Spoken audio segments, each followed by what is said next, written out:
general nerdery. All right, no disrespect to Dub Dub. I've been a fan of Wonder Woman for years. I've been reading her book off and on for 15 years. Dub dub. Have you never heard that? Ichachi yub nub. Oh, no.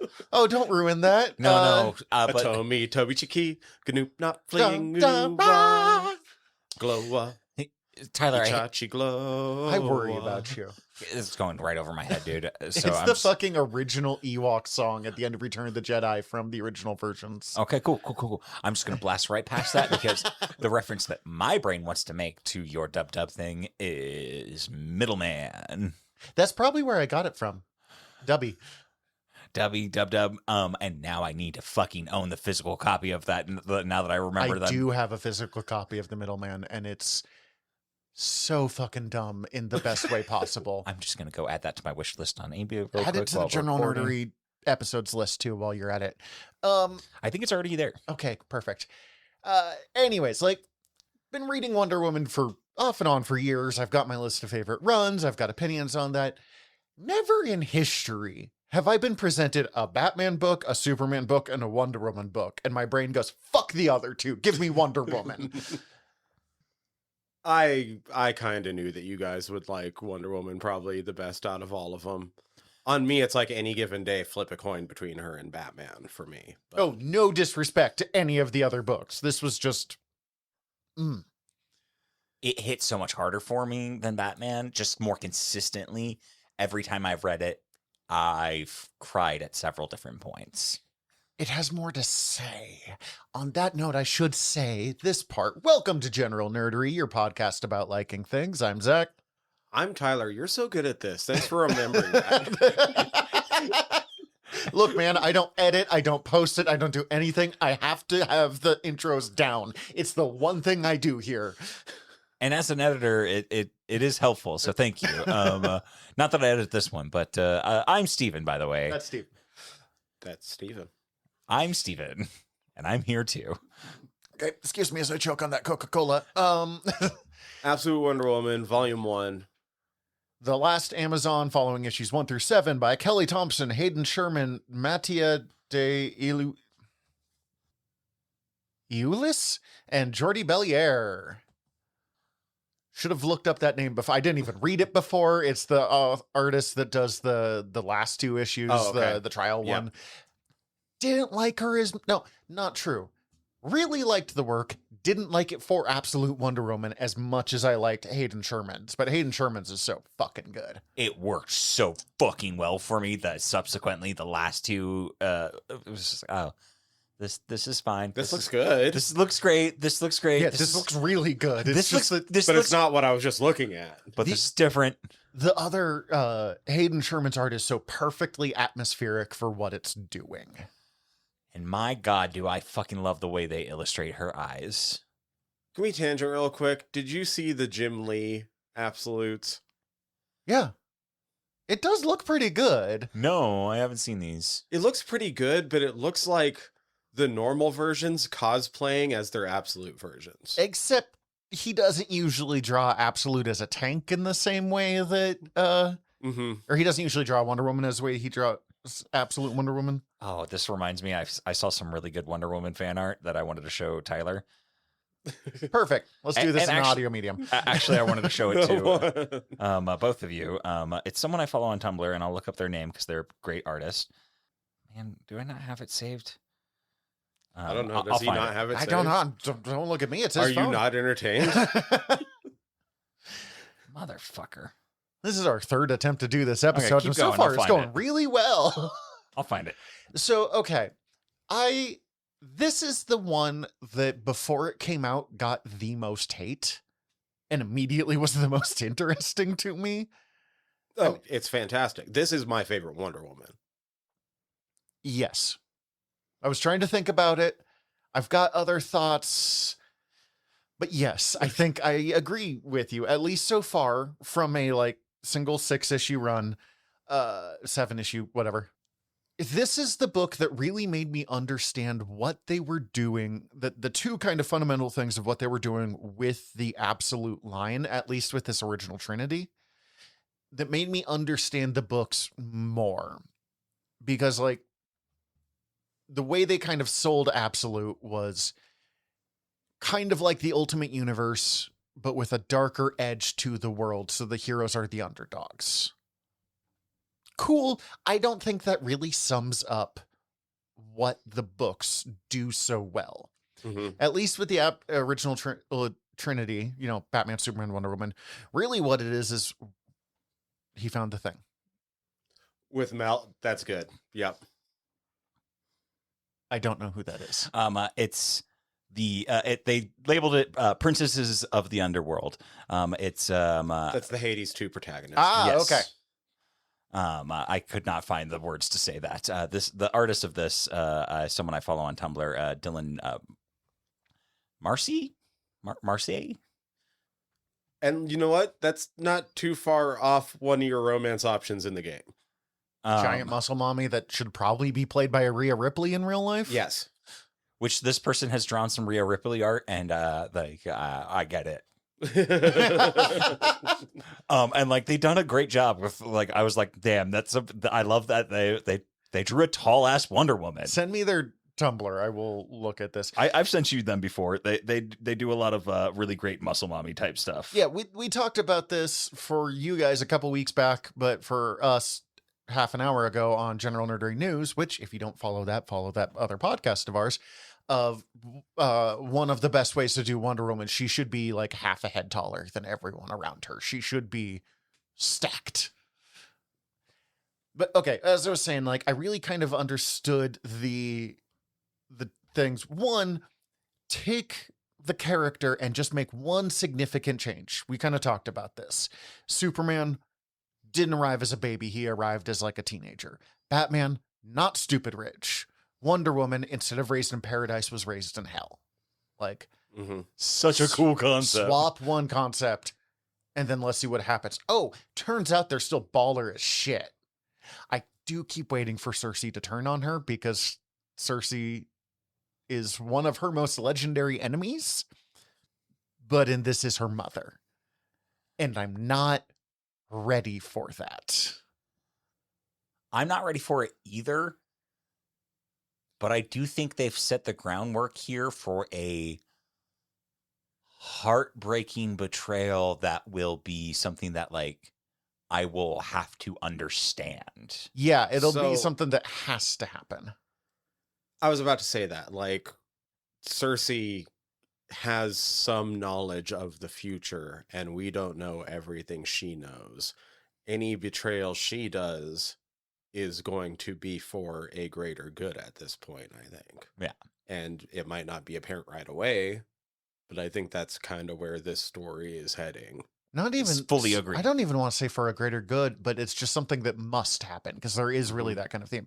But before I forget the other thing, there's one line in this that is a very simple line. It shouldn't be as revolutionary as it was to me, but I had to like sit down and think about it for a while, and it really reshaped a lot of the Absolute line for me. And it's literally at one point she just says, "We are all radicalized by injustice." And I'm pretty sure I read this the day Renee Good was killed. Yeah. It was right around that time, at least. Like at least some of the Minneapolis shit was happening. And like, well, gotta read this book, and I gotta break away from the news for a while, and that's really hard right now. And I'll just read a chapter, and read all of it in one sitting. And read that part and was just like, oh, I might need to get that tattooed. Like that's the theme of this book in a way that I really love. Like this book is dark and it's heavy, and it's in the world of Absolute, where everything is a little more dark, and, you know, dark side is secretly God kind of thing. Like everything's a little worse. But Wonder Woman is maybe still the most the character out of the big three. Yes. And still absolutely the most hopeful beacon in this world. Just also with blood magic. Which I think was something I told you, Zach, when I first read this for the first time. I was like... Probably, yes. Like, this is the character that actually, like, brings hope as compared to the other Absolutes that I had read at the time. Well, and I still think Superman's gonna get there from what little I've seen, but I mean, he's bringing hope, but it's a hope for retribution at this point. It's a pretty different hope than what we're used to. She's inspiring hope. Mm-hmm. He is too, but it's like, no, I hope you come and kick their ass. Yeah. Rip their head off. He's and inspiring. Shove it up their sphincters. Turn them inside That one out. might. He inspires hope of change, and she inspires just hope in each other. So I think I figured out how the Cersei betrayal is going to go, Oh, but it fuck. requires us talking about the last issue in this volume. We can jump around. I'm fine with this. Yeah, okay. I think much like in issue 7, the final part of the Princess and the Tiger. Uh-huh. Princess and the Tiger Part 2. Uh-huh. Much like Cersei having to send Wonder Woman through the door that leads to safety but never coming back and having to trust her, it's going to be the reverse. She's going to have to send her into the certain death and trust her. It's immortal Thor. Will you trust me even as your enemy? Mm-hmm. That could be interesting.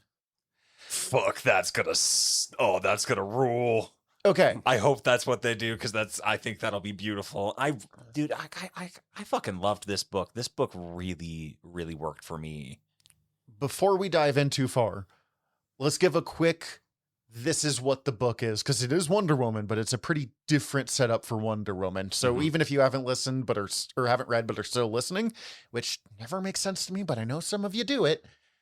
But please, if you are Thank you. one of those ones who's gonna like listen to the episode and go please actually do read this. I fucking loved this. This is one of the higher rating. The only reason it wasn't my best book of last year was I read it on like January 2nd. Yeah. Like it was. Yeah. So Cersei, the, character from Greek myth, the witch, is trapped in hell, and Apollo, the sun god, comes down to her and gives her a baby. I think literally yeets her a baby. It does use yeet as a sound effect at one point. Oh, That's a with little the bit snake. later. That's what But still, yeah. Yeah. Made me laugh real fucking hard, though. But Cersei's just straight up like, this is a baby. You know Why? we're in hell, right? And so Do I have to take care of it? No, it's just your baby now. we are giving you this baby. Do with it what you will.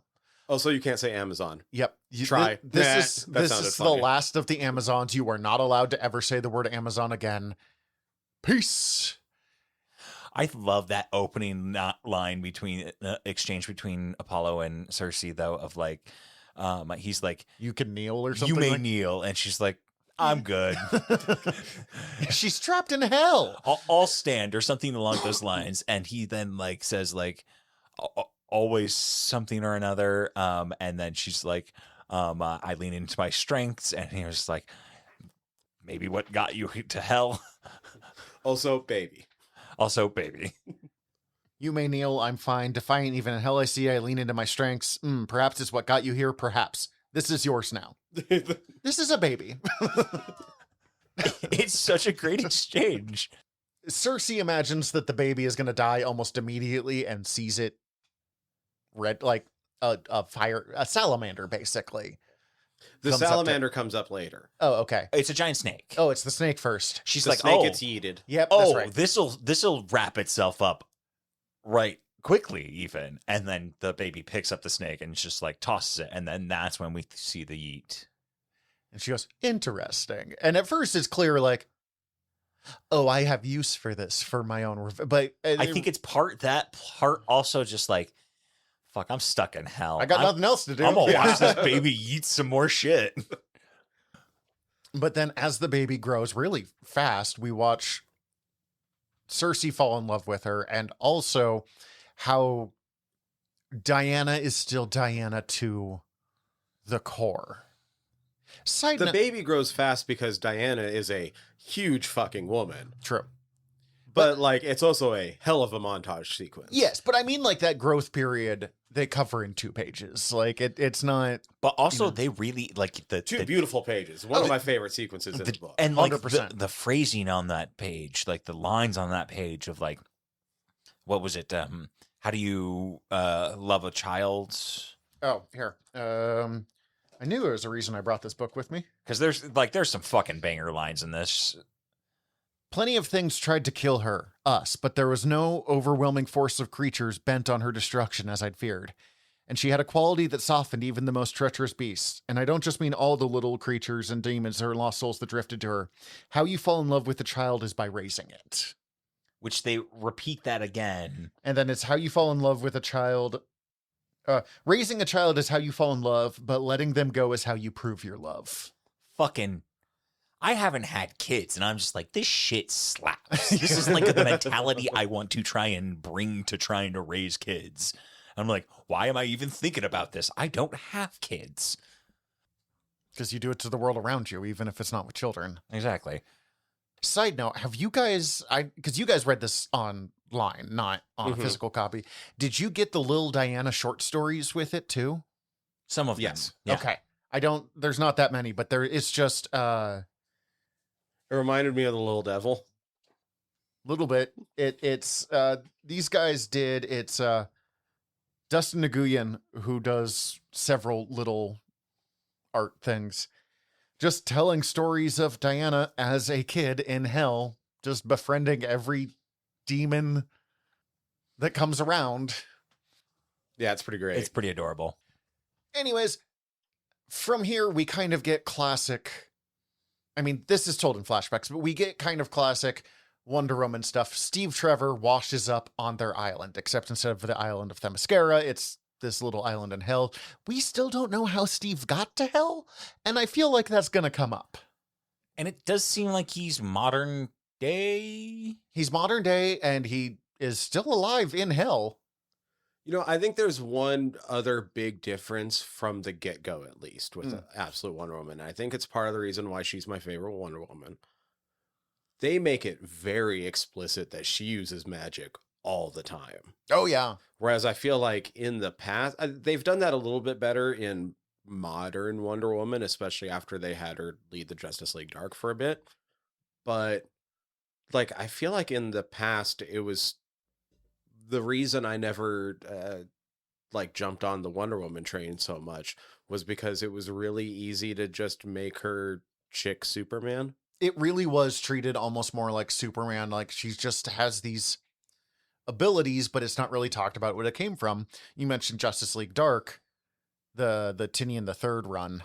I fucking love that run, and partly because, like, Wonder Woman knows that there's a big evil thing coming, so she's trying to create a magic group to come deal with it. And no one wants to team up with her because they don't take her seriously in the magic community. Because, like, the difference between the superhero community and the magic community is, like, two different worlds with some overlap. Like, I get it. Yeah. And she's like, bitch, I'm the ruler. I'm the princess of the Amazons. I am magic as hell. My power literally comes from a divine source. Yes, like practically half god. I am the chosen of Aphrodite. Like, Demigod? I bet Demigod covers her. I mean, in some versions, she's the daughter of Zeus. So literally, I fucking hate that, even though I lent you the book that reveals that. Yeah. But I love that just because I love the magic side of both universes. Sure. But I also love it because within, I don't know if they did this on purpose, but within at least the absolute trinity, the changes that they made to the heroes made them better representatives of, like, the different aspects of the universe, with Batman actually being more Of the streets. street level. Superman is more alien and cosmic and futuristic. And Wonder Woman is more the magic and mysticism side. It also fucking makes sense that they can do that because the Trinity was created by accident. Like, obviously, they were specifically creating these characters, but none of them thought they were going to be What they are. this. You know, fucking Siegel and Schuster got like $1,500 for Superman. Like, it was nothing. And they thought that this was like, oh, we'll make some money off this, we'll make this, I think we've got something here, but it's not gonna, like, change the world. William Moulton Marston might have thought he was changing the world with Wonder Woman because that dude was freak-a-leak, but, like, no, you know, it was not planned to have, like, and these will be our big three, and they'll kind of represent these different aspects, but when you're going to bring them together and kind of put them as the basis of a new universe, it's a lot easier to be like, all right, how do we lean into those different categories? You're right, though. I had not thought about that. I also like that she uses magic here because it makes sense. You know, Hippolyta, her mother in the main universe, isn't a witch, so it makes sense that she never really taught her a whole lot of magic. Yeah, she taught her like punching pole things. vaulting. Yeah, pole vaulting. But like, okay, I know Wonder Woman 84 was bad, but that childhood Diana, like that sequence is the best sequence in the movie. Yeah. Far and away. Fuck, I kind of want to rewatch that I movie. still loved doing that episode because we sat down being like, there I go. I'll just re-listen to the episode. this movie was not as bad as everyone said. And then the more we talked, the more angry we got about the movie. This movie is worse than everyone said. It's insulting to Pedro Pascal, is what I remember. It really was. Yeah. Pedro was fucking wasted. Anyways, that's not this. But it makes sense being raised by Cersei. You're going to be raised to do magic. She is, instead of, it's usually like, I mean, she says, Hera, give me strength, but a lot of times she's kind of, no one's really allies with Hera because Hera. But yeah. I feel bad for Hera, but she's a difficult woman still, like, even outside of Zeus being her husband, which I'm on her side on that one. But still, like, I would argue that it's currently more at there hasn't been a reason within Hera's purview to get involved. Sure. Much like, whereas like Themis obviously gave her power when there was injustice happening. Yeah, but like usually it's like Artemis, Mm-hmm. sometimes Apollo, Aphrodite. Having the god of magic and stuff be kind of her patron deity is such a huge shift, but still keeping within the oeuvre. Mm-hmm.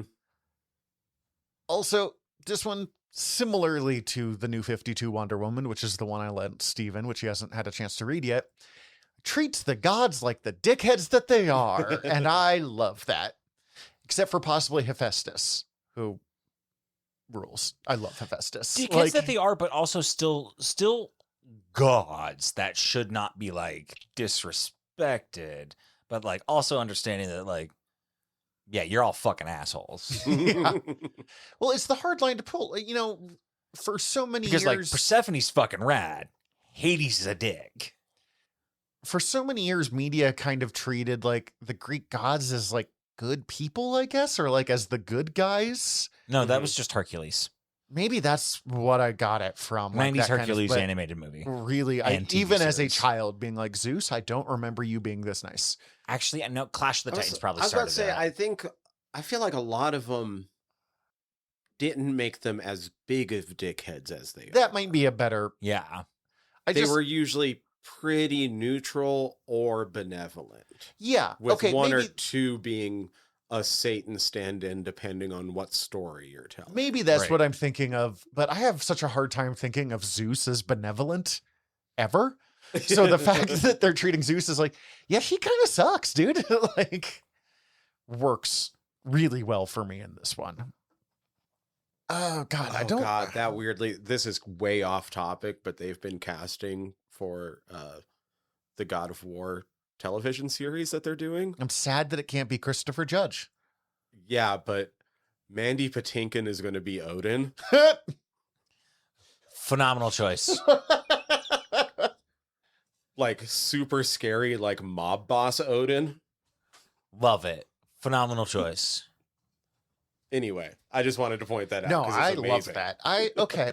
I'm trying to decide how we want to talk about this because it's hard to just be like, it's so fucking good for an hour and a half, but like, And it like I want to is. talk about things in it, but I don't want to like spoil certain things in it. No, because, like, we're gonna have to just be able to go into spoiler on this one. I'm sorry, you guys know what our podcast is. exactly. I understand that, but like I don't want to get into the nitty gritty of just like talking through exactly because some of these lines do hit me so hard that like I'm definitely like I've read this now like 4 times. I'm on 3, so yeah. And one of them I managed to get all the way up to the Batman crossover. that they're doing. I am looking forward to that so fucking I'm going to much. read that tonight. I didn't want it fresh in my head when we went to talk about this. That's really, I got to that point when I realized, oh, I have to catch up on Absolute Batman before I get into this, and I don't want to go any further because I know we won't really even be able to talk about it. So I've gone further than what we've read here, and I'm loving all of it. Yeah, it continues to be great. It continues to be great. I'm really fucking here for it. I'm excited for Zach to get into volume 2 if he hasn't already. I haven't. I only read physical copies, so. And I figured that might be the case. But like, it's like a month away from volume 2 coming out. It'll be coming. It's fucking great. This is such a fucking great book. Every time I've read this, I have either cried or gotten really, really fucking close to crying at like 3 different parts of this book. Okay, let's go with that then. Like, let's talk about what are the spots that made you cry. Let's really dive into your emotions about being sad here, Stephen. And it's not even sad. Like, some of it was just like, it's Beautiful. such a beautiful emotional concept. And one of them is involving the Steve Trevor arc when he washes up and the sacrifice she makes to get him back. Her falling in love with Steve, like just that whole arc with Steve is so cute, including just her like blushing anytime he like comes around and talks to her and stuff, which makes perfect sense. She's never seen a dude before. She's never seen anyone but her mother before. I also love it basically being that like he definitely didn't shut up about her to his friends when he got back. Anybody. And like, Yeah. I especially love that the friend was like, you undersold it. And he was like, I told you I was underselling Wait. it. I am way for this Diana Steve pairing, but her running into Barbara was definitely like a meet Horny cute on run main. into, right? Right. Well, Like I mean, crazy meet cute. that's been a heavy push in the last couple years because Barbara Minerva, aka the Cheetah, has always been. Sorry, my brain just thought about how the fact that she's been raised on in hell this entire time by Cersei. She ain't gonna give a fuck about like modern day like conventions of like monogamy. Thank you. I was struggling to find that word. I could only find polyamory, which was not the word I was looking for. She's gonna be down I to just hope clown with Steve's everybody. into it so that they can all be happy. I mean, it seems like she's pretty down to clown with this whole coven. But like, it's been kind of a thing because for years Barbara's always been obsessed with Cheetah, and people are like, we know this is gay, right? And they've been leaning into it more. Tom King had a scene issue that was, I don't think they had sex, but it was hot and bothered for each other. But also, she's fucking in love with Steve all of the time. Like, I'll be really curious. I don't want this Barbara to turn. I don't want this Barbara to turn either. I don't want this Barbara to turn either, but this is the absolute universe. If she turns, it better not be like Waylon. Oh my God. God, I hope not. We have seen, I do know that because there's a new Suicide Squad coming out in the new issues, and there is a cheetah, but it's not Barbara because there have been different cheetahs over the years, but it's gonna happen eventually. Like, it's gonna be a got Greek to. curse, similar to what they do with her lasso, I think. Mm. But yeah, so Steve crashes in hell, spends time with Cersei and Wonder Woman, and then eventually Wonder Woman, who knows that she eventually has to go on this, like, she knows she has a future. She knows she's an Amazon. The Amazons protected the human world. Also, the scene where she fucking says the word Amazon for the first time. And then, like, the fucking back and forth with her mom trying to get her to, like, feel comfortable saying it, even though her mom can't say it, is fucking cool. Mother, I know a word has been ringing through my head. Oh, you mean? Yeah, it's so good. But yeah, Steve Trevor crashes on this island, and she knows I need to send this man. Like, she's like, is he a test? Is he a trap? Is he a gift? Tell me he's a gift. can I fuck this guy before I Dude, send she him wants going? to fuck him so. I don't even know if she knows what that means yet, but she wants to fuck him so bad. She wants to hold hands with that motherfucker so bad. There is Wait. this. She definitely knows Cersei is not the kind of mom to not have a weirdly in-depth birds and the bees combo. Also, given the amount of magic they're doing, I imagine they have to have talked about some sort of like some sort of sex, because like chastity and virginity will definitely have come up in some sex context. magic is a whole thing too. Exactly. So like I imagine, and she has an awareness of the human world. Like she's not experienced it, but she's ready of what to expect in it. yeah. But let's not actually analyze that much more. No, for I don't sex need to go life, deeper. because But I was thinking of like, there's a scene right before the Hydra tries to claim Steve, and they're walking, and their hands are so specifically like right next to each other, but backs facing each other, not quite touching, and it is as close as you can get from holding hands without holding hands Right. on it. It's in the middle one. Oh yeah. Oh yeah. Yeah, like it's such a like have a crush when you're 13 kind of like. And I love the bit where Steve Trevor, I say his full name the whole time, mostly because my name is Steve. I see you, Jake Sully. Except not bad. Yeah. Exactly. But like he points out that she's taller than him, and like that's kind of fucking uncommon in his world. And she's like, "What do you mean? Does it matter?" No, actually, it doesn't matter at all. And she's like, "Then we're talking about something else now." And now on to the next topic. He's like, I'm just not used to it. But anyway, I'm a tall dude. anyways, to send him back to Earth, she cuts off her arm and sacrifices it. Which my whole thought during, like, one, it's a beautiful, sad scene. All The of that dominant arm. She says the dominant arm of a warrior is a worthy sacrifice to send this man, because he's not a gift, he's a test. But not a test in the way that like Cersei thought he might be. That also, what was it? Because that comes up later, and he's like, yeah, when you sacrificed the arm of a hero. the arm of a hero, and she's like, the instructions called for warrior, and he's like, I know what I said. But Fucking, it does feel like he does spit some game without trying. oh no, because it's the Gomez Adams thing on the level, not in the like over the top way, but just being so openly like, look at her. We're all gonna simp this woman, right? Because if you're not, I'm gonna. But it's such a respectful simp. But yeah, she fucking cuts off her arm and sacrifices it to send him back to Earth, and then gets a fucking robot arm made by Hephaestus as a substitute for when she can't have her magic arm. Which also explains all of the cool tattoos on her magic arm. Yeah, Because it's a magic arm. and the reveal of the magic arm, and it being a disabled person who has no arm most of the time, or has this cool prosthetic arm, or this even cooler fucking magic arm. I was like, that's some baller disability representation right there. Yeah.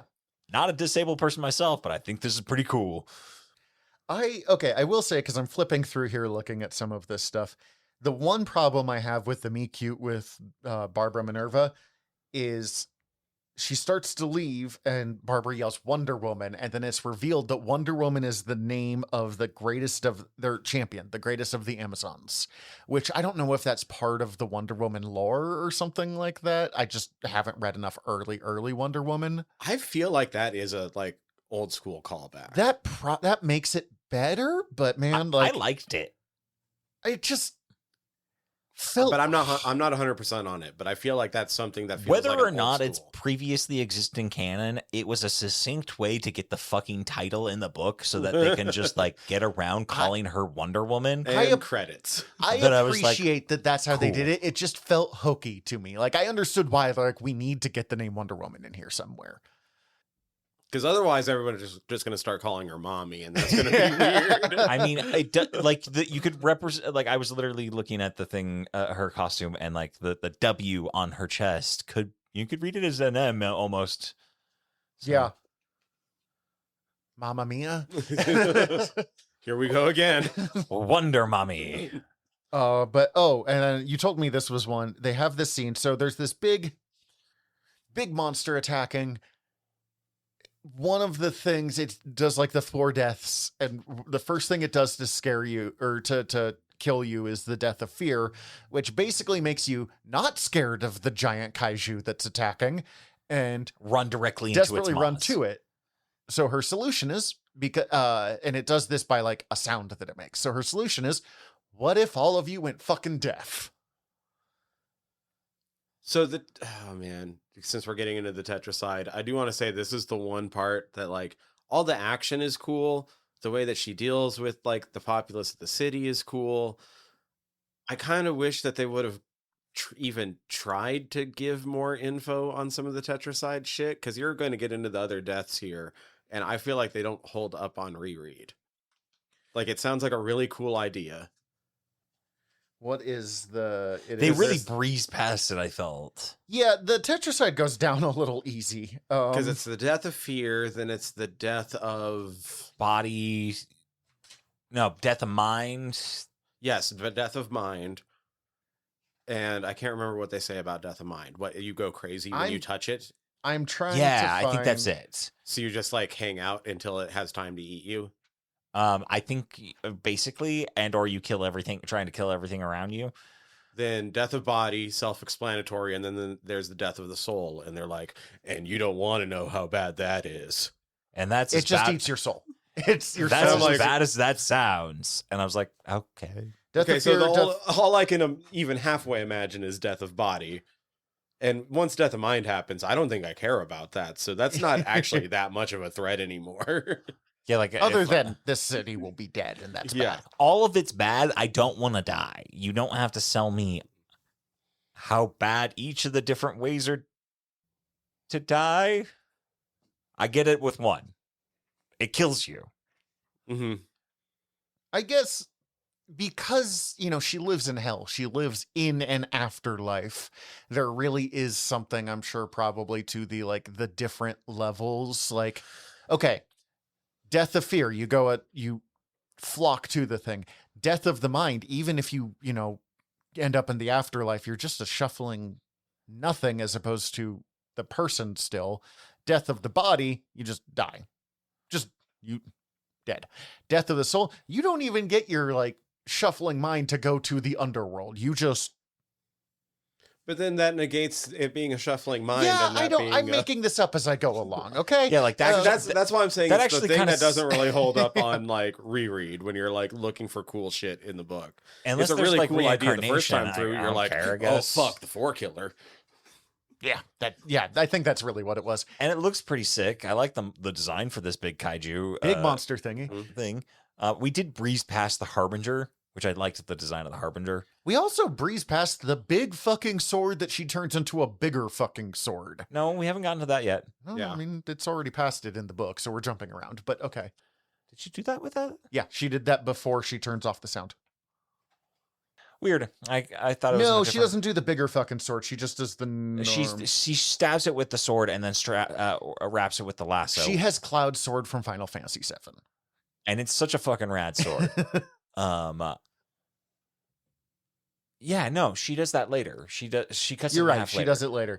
And in my mind, I feel like I don't like Buster Swords, but when I actually think about the amount of them that I run into out in the wild and how many, like the percentage, how many of them I like, I think it's actually on the like I like them a lot side. Okay, so here's the deal with the Buster Sword. When you think about it as a concept, you go, that's fucking dumb. Yeah. And then you get to the cool anime, comic book, whatever thing with the Buster Sword, and you're like, fuck yeah, motherfucker. Of course you have this giant sword. You're a giant muscle mommy. Why wouldn't you have Or a sword as tall as you are? Dante from Devil May Cry, Yeah. or whatever. And then you see someone try to deal with it in real life, and you're right back to it's dumb. Like, you have to hit the right spot. Are they a half demons or are they a fucking half demigod princess raised in hell? I first started Belagarth back in 2003. So, like, we were a lot closer to Final Fantasy VII being really important in the, like, oeuvre of Mhm. sword things. And the number of people that were like, I want to make a Buster sword. All of them got named Buster for the next 6 months if they did that. Like, it was... I mean, I do love it was bullying, but it was... Okay. I would love to actually try wielding one. So having someone build one that like this. Okay, I built this because I know everyone here wants to try this out, There is this YouTube Just the community buster sword. just so that everybody can get their busting out. The scythe is also one that still to this day comes up. Everyone being like, I want a scythe. We're like, yeah, buddy. Well, somebody go get the community site. This asshole needs to learn. Eventually I will make one just to be like, no, you don't. But where was I go? Oh, there is a YouTube channel that does fantasy forges or something like that just forges like famous fantasy swords. Anything from like Rose Quartz's sword from Steven Universe Yeah. to the Batleth, and they did a Buster sword, and they're like, I can't even really lift this thing to do stuff with it. I saw an Instagram reel, this guy who was he had a 30-pound replica, which would be lighter than what his would be, of Guts's great sword. Jesus Christ. And he was using it intentionally to do like full body workouts.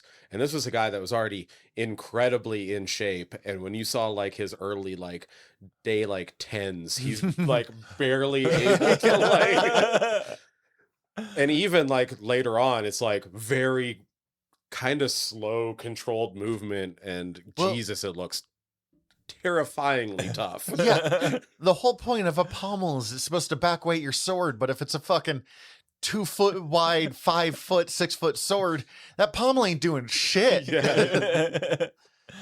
Okay. Anyways, this is the scene that kind of made you cry after she's like, oh, I'm going to make everyone go deaf. There's been this, it's the classic like comic book way of showing stuff of there's a guy in a news chopper. There's a reporter that happens A to be reporter and his around. cameraman. Yeah. She's like, all right, put me on the air, and gives this absolutely like beautiful speech of like, hey, you're about to fucking die and I have a way to try to save you, but this is going to happen. So just like, don't panic and help each other. Yep. And ending with Wonder Woman believes in you while blushing a little bit. And I'm like, fuck. Oh my God. And I'm like, I God love damn her it. so much. I can do anything now. Yeah.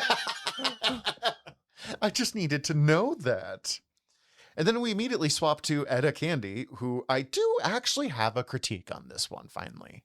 Okay, what's your critique on Etta? Okay, so Etta Candy is traditionally a big ally of Wonder Woman. She's been around forever. In one version, she ends up marrying Steve Trevor when they didn't want him to be the romantic interest anymore.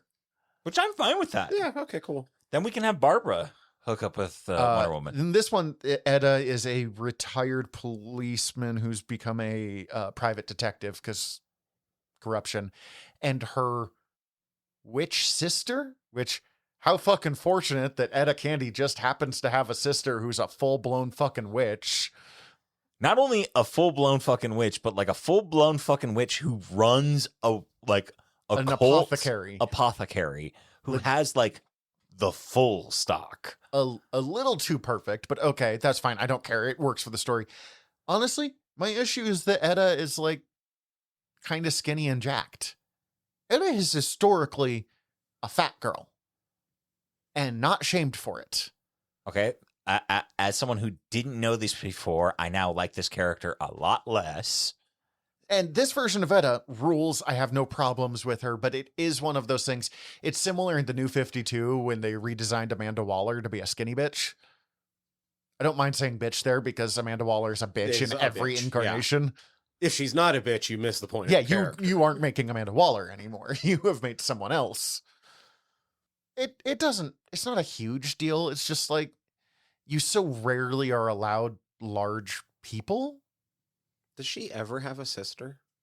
Is this the first time she's had a sister? I don't know. I think this is the first time that she's had a whole ass witch sister, but I don't know much about Etta Candy. She's not used heavily anymore because she falls in the you were talking to me about it today. One of the boys, just the boys category. Oops, all boys. Oops, all boys of like the Jimmy Olsens, the Snapper Car, the Not a superhero, not a sidekick, but a best friend, a homie. a pal.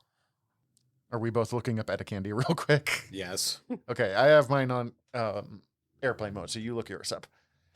I was just, I wasn't looking for her sister. I was just looking up Etta Candy in general so I could remember as we talked about her.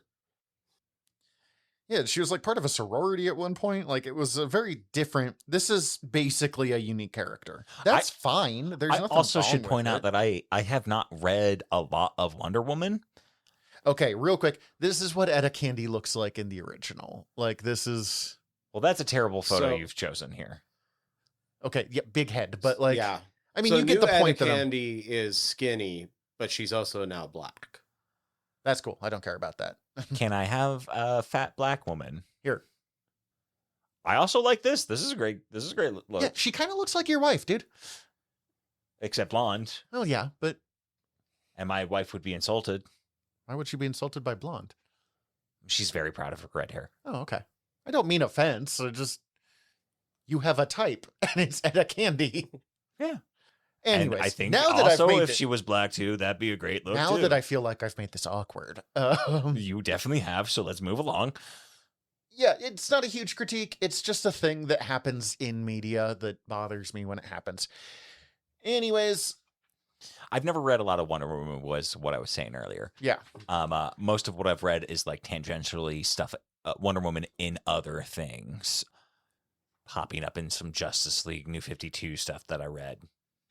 That's about it, in all honesty. And then what I've seen in like various cartoons. So I don't know a lot of Wonder Woman. So I just kind of rolled with a lot of this, and Makes I'm sense.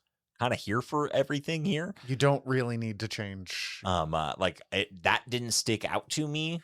I didn't know You wouldn't have known. No. Yeah. And so It literally bothered me for a bit. Okay, I cannot move past this. Anyways, moving on. Blood magic. Literal blood magic. Wonder There's a Woman. lot of blood. Wonder Woman fucking covered in blood is an image that usually I would roll my eyes at of like Frank just Miller needed a new going arm. too far. But yeah, she's okay. Because like All-Star Batman and Robin is an infamous comic for being bad, mhm. despite Jim Lee art being gorgeous. Mhm. It's Batman at his most insane, Frank Miller. It's where the I'm the goddamn Batman comes from. And there is an issue where it's the what will be the Justice League figuring out how to deal with them. And Wonder Woman in Frank Miller's version is the most bloodthirsty bitch. Like literally her answer is we should chop off the Batman's head and put it on a pike in front of the White House to show that we police our own.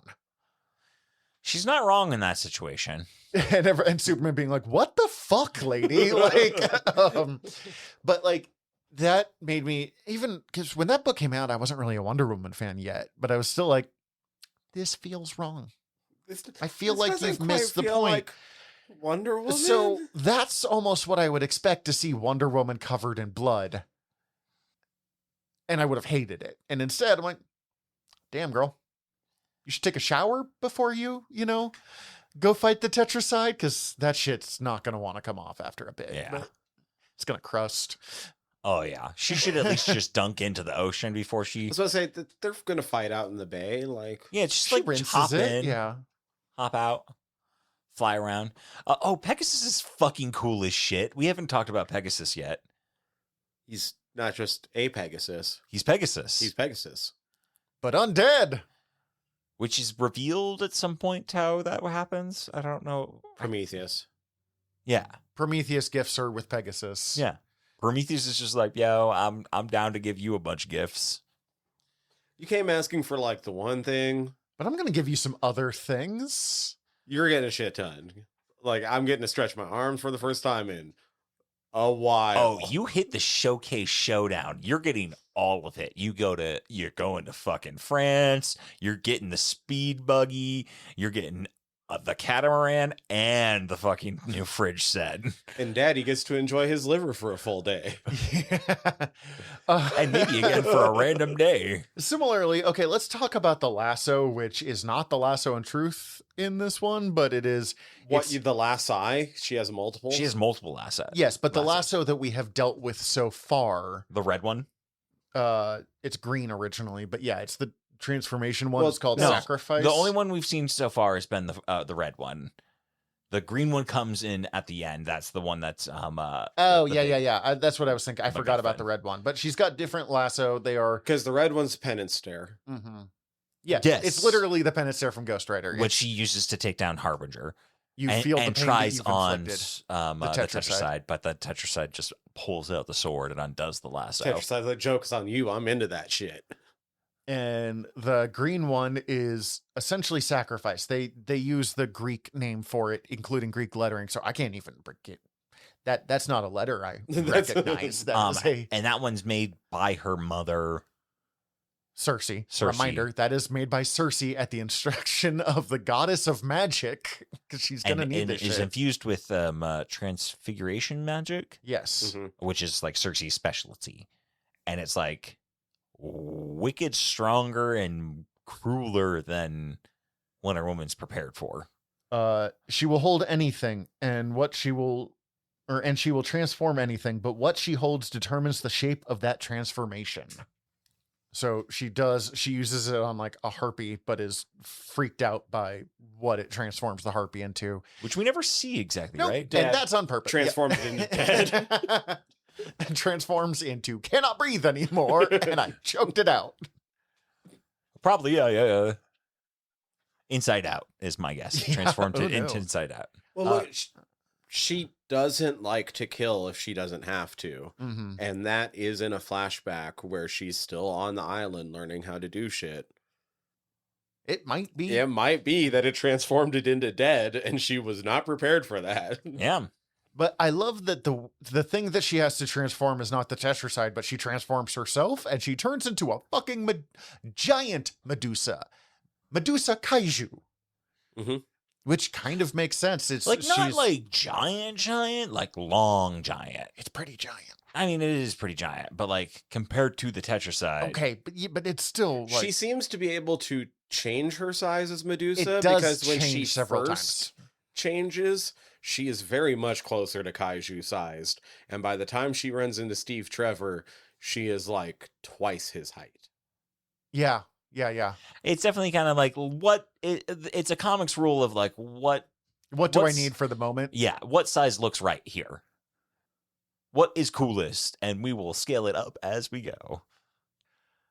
But it makes sense. Like when she transforms, she calls herself I am Doom, or for now I am become Doom, I am Medusa. Like Wonder Woman is all about like loving and saving and growing everything around her, but Medusa's literally, she destroys anything she looks upon. I will say, It was interesting to like have them re-examine that mythos of Medusa. oh yeah, no, it's really not saying it's Medusa's fault, but like, It's also like What, the she's gods are become- like kind of dicks. yeah. It's like, yeah, Medusa got fucked over and was like raped by Poseidon, if I remember correctly. And then punished for it. And then like, hey, yeah, don't get raped by Poseidon apparently, so we're gonna turn you into a Medusa. It's the whole point though is that it's really like the monkey's paw thing, right? Because yeah, you're punished for it, but now you're also you have the power to make sure this never happens again. Exactly. You're now safe, but also, ooh, But also, you can never look anybody in the eyes ever again without them dying. I don't know. This whole book is so fucking good. I don't even know how much more I want to talk. I will say that, Also, not saying that that's fair. no, Just no, saying I've- that like, 100%. that's the point of what they're Yeah. bringing up. Like, I do think the Tetracide, the ultimate destroyer, went down a little easy of looked at it as Medusa, so it turned to stone, and then they just snapped it in half. I do like that she does just like straight up, okay, I'll be right back. I'm gonna go punch that. Yeah, I love it, but I'm not going to say anything specific, but I think Steven will agree with me that as the series goes on, they seem to make the more close-in battles feel better than that. Yes. Yes. it's fine. They needed to wrap up a story, and she gets taken back to hell. I will say she does cut it nearly in half with a giant sword that she uses magic to grow to be super big and super wide, and cuts it nearly in half, and it's still thumping. And she's like, oh, okay, better pull out my mega big gun that I'm uncomfortable wielding and Turn you to stone. turn me into a monster with the uncertainty of whether or not I'm going to turn back, just so I can theoretically, hopefully, turn myself into a missile that I can launch at this thing. I didn't catch till like my third time reading this through. By the way, I've read through this probably close to 7 or 8 times now. Good boy. That tracks. I think yeah. I think it was around the third time through that I realized that the spell that she's using to make the sword bigger was because she remembered how she made the deafening bigger for everybody. And she basically says, like, I used this before. I think it's going to have a little bit different effect this time. Learning skills. Yeah. Mm-hmm. I know 3 spells, and one of them's to make things bigger. Yeah, pretty much. And I will say the last thing that got me pretty teary-eyed. I don't think I've cried, like full on cried, but it does get me like real. It does get me in those feels. Is that last little bit with Circe? The moment with her mother. Yeah, that's what I was expecting.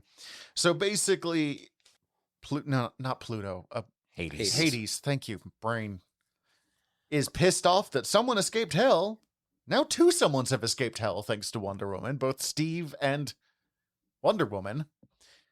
So puts her through a challenge, and there's this ongoing story throughout it of Princess and the Tiger. The Princess and the Tiger, where a princess has fallen in love with a man, and he is given a challenge. He has to go through these 2 doors. One leads to freedom. One He's leads in to a love with the tiger. princess, forced to do this challenge so that he can basically do this challenge to live. One of them goes through a door with a tiger. The other one has a woman that he can marry that isn't the princess he's in love with.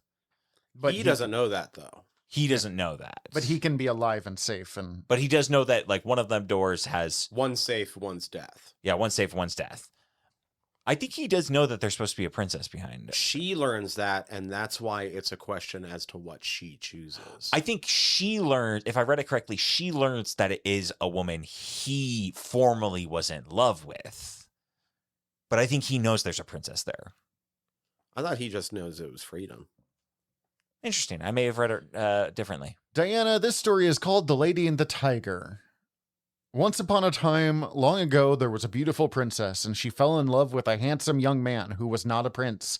When her father, the king, realized this, he sent the princess's young suitor to the arena. The king said it was a place that allowed the gods alone to decide someone's fate, but everyone knew that was less true than he claimed. In the arena, the young suitor would face 2 doors. Behind one door was a beautiful young woman to be his wife, and the promise of a long and happy life. Behind the other was a tiger and certain death. But the princess, still very much in love, had told her suitor she would discover which door held freedom and signal this to him so that he might live. But then the princess learned that the beautiful young woman behind the door was someone she was deeply jealous of, a woman who the suitor had once loved and who the princess had long hated. And a choice that had been painful but relatively easy on the face of it suddenly felt like the worst kind of punishment the young princess could imagine. Sending her love off to be happy with someone else while she remained trapped and alone, she could imagine no fate more painful. And in the morning, when the suitor stood before the princess ticked her head almost imperceptibly in one direction to indicate which door the suitor should choose. And so he did. Yeah. Cool. And Cool. young So Diana right, yeah. is very upset that she does not know which way. This book does a really great job of repetition in its storytelling. I feel like they repeat this story and like the beats of it because like Diana's still like she's going through this story multiple times over her life to try and better understand it, and like it takes her many times until like she's like nearly an adult at a point where she finally realizes that she's not even thinking about it in the right perspective.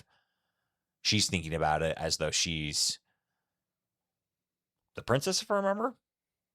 She's thinking about it as if she's the princess. And she's the suitor. Exactly. But like I feel like it parallels some of the other things that they do earlier in the book of we're gonna repetitively we're gonna hit this beat in a rhythm essentially to reinforce it, and they do it really well.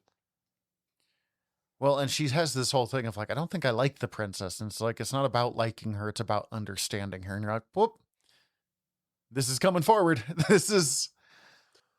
So the other thing is, though, is that it's part of a larger scheme set in place so that because of Cersei knowing parts of the future and knowing that there's going to be 2 times that Diana leaves the island and like that whole little like prophecy and all that shit that they end up laying out, like this is being set up as a story told not just to Diana, but to Hades, because it's known that he will take inspiration from it to actually create this in his arena, because Diana's going to be put in this circumstance. Mm-hmm. Yeah, this book fucking rules. I love that he loses, though, because she ate bites of the pomegranate, because Hades' wife does not like him in this version. Hades' wife does not like him in most versions. It really does. Hades' wife really fucking hates being a prisoner and usually spends most of her time fucking other dudes. It does sort of vary in which version of Persephone you get, but yeah, there's plenty of versions where she's like, fuck that guy. Mm-hmm. I'm gonna go fuck another dude. I mean, that's also the Greek And I gods. love my husband Hades, but I'm gonna go fuck another dude. But it's neat because it kind of lets Diana flip the situation onto Hades, where he can he now has a choice of what he's going to honor, and each side has a downside. It's like, did I get played? Or I can say that I didn't get played, but now that also allows my wife to leave. Ooh. It's so good. Also, the fucking depiction of the gods are so good in this one. Oh, Like, I really love them. Who have we seen so far? We've seen Hecate, Apollo, Hades and Persephone. Hades and Persephone. and Hades might be my least favorite, but I also kind of love it. Do we actually see Themis, or does she just infuse Diana with power? I don't think we actually see Oh, and her. I don't know if we've seen.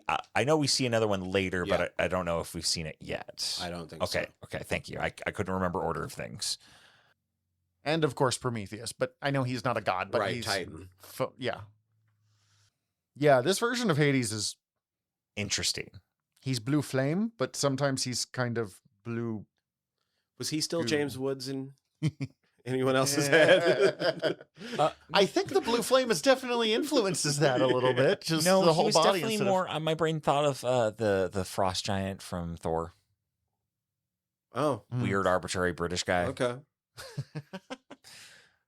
Probably actually is a interesting character voice, but my brain doesn't. It's Yeah, not Thor, mine. so why the fuck should Especially I the remember it? first Thor. Right? Like, Yeah.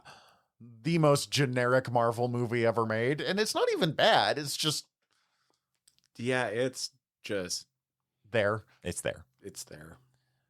Do we have anything else about Absolute Wonder Woman? I fucking love it. I highly recommend it. Out of curiosity, do you have any other recommendations from this author? Oh, yes, thank you. I actually loaded up Kelly Thompson because I was really curious about her. Because I know we talked about something recently and you like blew my mind. Yeah, turns out she's written a bunch of shit that I fucking love. She wrote a Hawkeye series starring Kate Bishop. She wrote a Jessica Jones series. Okay, which I read that Hawkeye series. Okay, yeah, She yeah. wrote West Coast Avengers, which is the first appearance of Jeff the Land Shark, making her the creator of Jeff the Land Shark. She wrote the It's Jeff solo series that I bought you for your wedding. Oh yeah, Art by Girahiru, which is what kind of defines Jeff as perfect. which we talked about on the Marvel Rivals episode. She writes the Rogue and Gambit miniseries, followed up by the Mr. and Mrs. X series, which is just Rogue and Gambit being an adorable couple together while dealing with bullshit. One is right before they get married. One is like the day after they get married. She wrote a Gem and the Holograms book with Sophie Campbell. Man, this author fucking rules. She wrote A-Force, which was kind of a mess, but that's not really her fault. That just got caught up in other things. A-Force was an all-female Avengers team. I mean, that sounds interesting. Yes, but it immediately got caught up and destroyed by Civil War II, which is one of the worst crossovers of all time. Okay, bummer. Let's see. Gem and the Holograms. several of them. I feel like I've seen art from that. You have. It's gorgeous. Sophie Campbell is the best. Ghostbusters, Creepy, Captain Marvel and the Carol Corps, A-Force, a Star Wars Annual, Hawkeye Volume 5, 1 through 16, a couple issues of America, which was an America Chavez series. Nice. Journey to Star Wars The Last Jedi, Captain Phasma, Rogue and Gambit 1 through 5, X-Men The Wedding Special, Mr. and Mrs. X 1 through 12, Jessica Jones, West Coast Avengers, which I loved, Uncanny X-Men 1 through 10. It wasn't a run that I liked, but that's fine. Merry X-Men Holiday Special, Captain Marvel 1 through 50. Wow. Holy shit. 50 issue run, doing a lot of interesting things with Carol that I've really meant to read this run for a long time. Part of Marvel Comics 1000, Amazing Spider-Man Full Circle. I told you about this one. This one was the one where they got, let's see, Jonathan Hickman, Gary Dugan, Nick Spencer, Al Ewing, Chip Zdarsky, Jason Aaron, and Kelly Thompson. And each one had 5 pages. And you were only allowed to see like the last page. That's right. You did tell me about this. I think there was like, this is the rough plot of the book, but you were only allowed to see the last page of what the previous creator had done, and you just had to go. Weird. So it as a story itself, it's a little hard to follow because it's fucking 6 different stories in one. But like, it's very much at the end of the Peter Capaldi run, Jodie Whittaker regenerates into the Doctor and it's thrown out of the TARDIS, and he's like, have fun, see what happens, tell me what happens next. And it's doing that with a bunch of, it's as an art project, it's one of the best things Marvel has done in years. Like, just as a art project in its own right. Deadpool 1 through 10, which is the one where Deadpool became king of the monsters and hung out with Jeff and made out with Elsa Bloodstone. I've read some of that. Man, I love this author. I've randomly read a bunch of stuff they've done. A 15-issue Black Widow run, some of Wolverine, Black, White, and Blood. It's Jeff, Amazing Spider-Man. Ooh, quite a bit of Amazing Spider-Man. She's been writing Birds of Prey. Killer. Absolute Wonder Woman. She wrote Nancy Drew for Dynamite. She did a Lumberjanes issue. She did Mighty Morphin Power Rangers Pink. Oh, that one fucking ruled. It's Kimberly after she quits being a Power Ranger, but temporarily gets sucked in and is a Power Ranger again. Cool. Adventure Time Comics, Mega Princess, Sabrina the Teenage Witch. Jesus, she's done a lot of work. Especially because she's only been working for 10, 15 years in comics. Yeah. Like, she's busy. Yeah, and she's written 2 novels. I hope she gets time to rest. Me too. Next time we're doing Wake Up Dead Man. Oh, we're kniving out. We're knifing out. Thank fucking Christ. Oh my God. I've been holding off. As I said, this is our 3rd attempt to do this episode because things just kept coming up.